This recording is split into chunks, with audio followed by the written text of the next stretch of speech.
இன்றைக்கி ஸ்கூலுக்குள்ளே கத்தி நுழைஞ்சிருக்கு. அடுத்தது அருவா எடுப்பாங்க. பசங்க பெண்ணு பிடிக்கிற கையில் கத்தி எடுத்துருக்குறாங்க.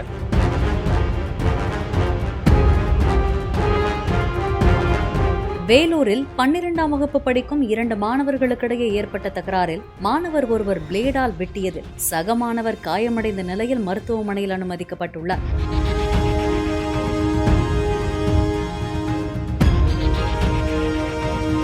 மேலும் காயமடைந்த மாணவனுக்கு வயிற்றில் 16 தையல் போடப்பட்டதாக தெரிவிக்கப்படுகிறது.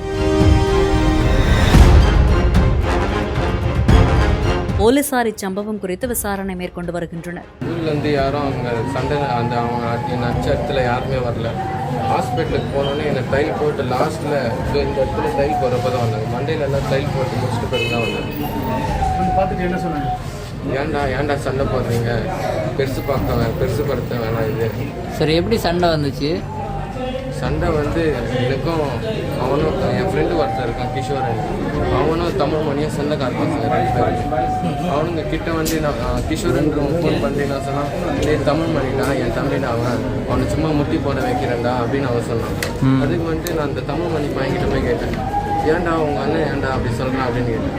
அதுக்கு வந்து அந்த பையன் வந்து அவங்க இன்னொரு அண்ணன் சொந்தக்கார பையன்கிட்ட போயிட்டு சொல்லிருக்கிறான், இந்த மாதிரி அந்த அண்ணன் முட்டி போட வைக்கிறேன்னு சொல்கிறாரு அப்படின்னு சொல்லி. அதுக்கு நேற்று நீ முட்டி போட வச்சது எத்தனாவது பையன்? புரியல. முட்டி போட யார் வச்சது? நீ போட வச்சா? முட்டியெல்லாம் போட வைக்கிறேன்.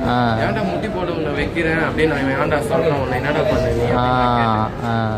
அதுக்கு அவன் வந்து என்ன பண்ணா, அவங்க அண்ணன் கிட்ட இந்த அண்ணன் முட்டி போட வைக்கிறாரு அப்படின்னு போய் மாற்றி சொல்லிட்டானா?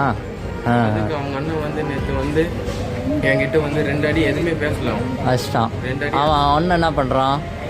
அதே ஸ்கூல் தான் படிக்கிறான். அவன் எத்தனாவது படிக்கிறான்? 12th Tamil medium. அவன் பேர் கலைன்னு சொல்லி. நாங்கள் புத்தூர்லேருந்து சுப்பிரமணி பேசுவோம் சார். எங்கள் பையன் அக்கா பையன் வந்து கவர்மெண்ட் ஹைஸ்கூலில் படிச்சுட்டு இருக்கான். ஆல்ரெடி அவன் +2 படிச்சுட்டு இருக்கான். நல்ல படிக்கிற பையன். அந்த பையன் பக்கத்து பையனுக்கு பிரச்சனைக்கு பேச போய் இவன் பேரை சொல்லி இன்றைக்கி ஸ்கூலுக்குள்ளே கத்தி நுழைஞ்சிருக்கு.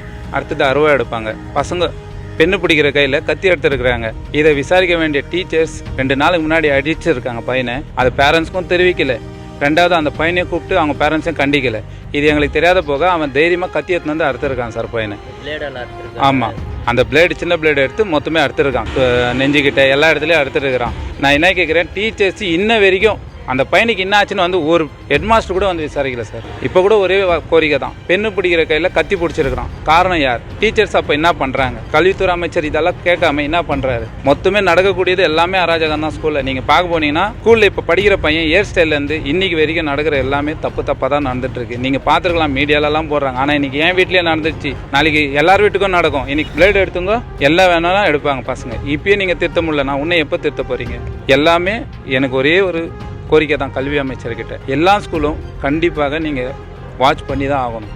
நீங்கள் யாரை வச்சு வாட்ச் பண்ணுவீங்களே இல்லை. இன்றைக்கி என் பையனுக்கு ஏதோ உயிருக்கு தப்பி வந்துட்டான், வேறு பையனுக்கு ஏதாவது உயிருக்கு ஆபத்து வந்ததா யார் பதில் சொல்கிறது சார்? இதுதான் கவர்மெண்ட்கிட்ட என்னோட ஒரே கோரிக்கை.